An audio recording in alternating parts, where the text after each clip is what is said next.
How much does it cost to live there? That is such a popular question that I continuously hear people asking when they're trying to decide where they should live. But I want to say this. Let's not chase cheap countries. Let's not chase places that we think are the least expensive to live. Don't get me wrong. How much it costs to live somewhere is very important. But it's just not the dollars and cents. It's just not what's going to come out of your bank account, or it's not just what's going to show up on a spreadsheet. The cost of where you're going to live encompasses so much more.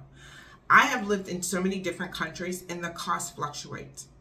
But that is when we talk about maybe the cost of rent. But there's so many other things. And let's get into it. That's what I want us to talk about today. I want us to stop chasing countries just around the money aspect. How much it's going to cost us to live. And I want us to look at it from a holistic point of view. What is holistic? Infrastructure, healthcare, availability, access to get back home if we need to, the distance that is from home. So let's first talk about rent, because this is the first thing people want to know. How much is rent? And rent is important, or the cost of living, your home, your housing, your accommodations, that is important. But even with that, what does that encompass and what does it entail? So I have lived in a country where I'm telling you my annual rent, because we paid rent by the year, what I paid there for a year is what I'm paying now per month. But I wouldn't trade it. Because while I only paid annual rent, I also had to have so many other things in place to be able to afford that cheap rent. Why? Simply because the infrastructure wasn't in place. There was no steady, consistent water coming from the government in our pipes. We had to have a borehole or a well so we could get water.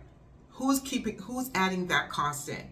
So why I did not get a monthly water bill, which is what I'm getting now, or what you're probably getting now, I had to consider the fact that dry season, it is really tough for us to get water out of that well.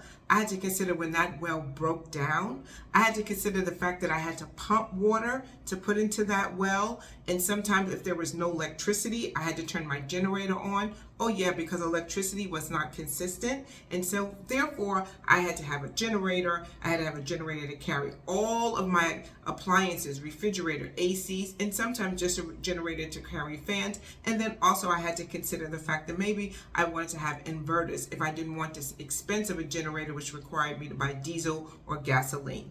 These are the costs that we need to consider when we're thinking about moving someplace that is cheap or inexpensive, because no one told us about how much that was going to cost. At the time, we were spending $10,000 a year just in diesel for our generator so we can have inconsistent light. We didn't have light 24 hours a day. It was just that we could have electricity at night when we slept and have our ACs on. And so I want us to think about not chasing all the cheap rent, but look at, is there proper infrastructure in that country? Now, Panama was named as the #1 city for retirees, not because the rent was lower than any other place, but because, yes, the rent was a little bit less than other places, but also it had infrastructure, it had healthcare.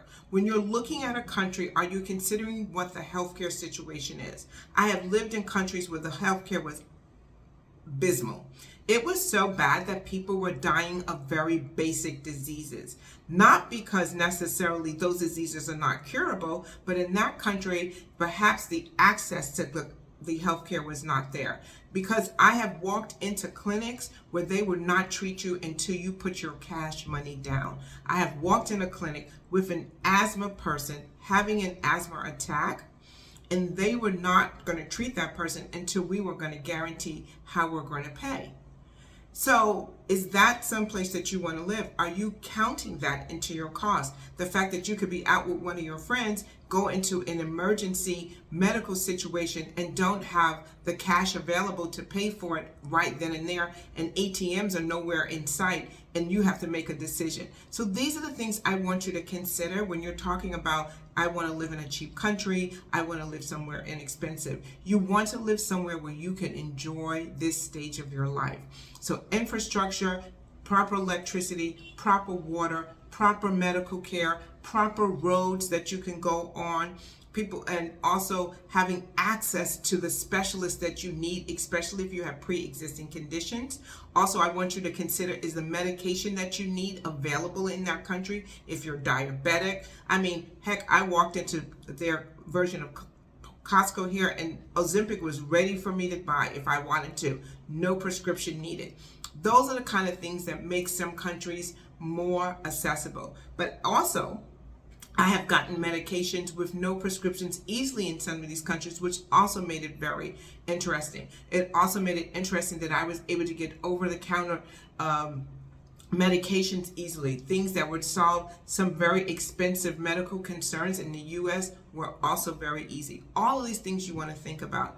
I also recall the fact that when we're looking for places for inexpensive, you also want to think about how you're going to build community. Because if you can build a strong community in where you're living, then that means that you're not necessarily having to run back and forth home. So consider that you can spend the holidays in your new home because you've made a new community in a new home, and as opposed to buying airline tickets to go back home. That is something you also want to consider. How much will it cost me to get back to the U.S. or whatever place you have just moved from? How much is the tickets, and how long will it take? If there is an emergency, how long is it going to take me to get back there? Is it flights that are going to fly daily? These are some of the things you want to consider while you're talking about inexpensive or cheap homes or cheap living. These things have costs as well to it. And so we talked about rent, we've talked about living, we've talked about medication, we talked about infrastructure, and then you want to talk about food. What is the cost of food in the place that you want to move from? Can you live very comfortably? And so maybe your favorite things are very inexpensive, or maybe they could be expensive, right? So I have found that because of the way I eat, it is very inexpensive. I love to eat fruits and vegetables and fish, and that is in abundance, and it is on the inexpensive side. But maybe the things that you love to eat may be more expensive. I also love my Kirkland popcorn, and so I always bring that in every time I come back so I can stock it up. So you have to think about how you want to live, and that's food. The other thing that you want to consider is maintenance and like support, and that's everywhere from domestic staff. Domestic staff was very inexpensive. And so I had a driver, I had a housekeeper, I had a cook, I had a nanny, and I needed those things because that country didn't have the infrastructure. Now that I live in a country with very strong infrastructure, I don't need to have all of that support system in my home because my water is running, because my electricity is stable. So that is what those costs is something that you want to consider. And while that labor cost sound very small in those countries, there's a lot attached to having domestic staff. Domestic staff don't just come in and work and just go home. You sort of take them in as family. Their family problems become your family problems, and that also is a cost. You want to consider education if you have children and need to go to school, or you want to further your education. Is it something that you can get free classes for in public education, or are you going to spend so much money in private education? So all these things need to be considered as you're chasing the cheapest country.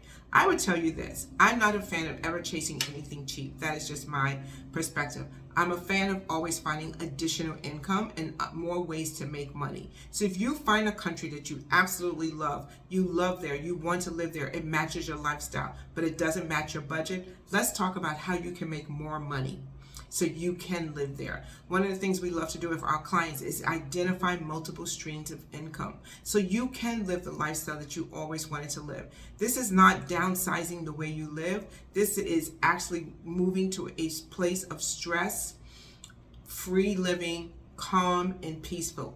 That cannot be done if you live in a place where the infrastructure is upside down, but it can be done if you have proper planning. All right, I will see you next time. Let's keep on living an elevated life. You know who I am, your bougie girlfriend. Till next time.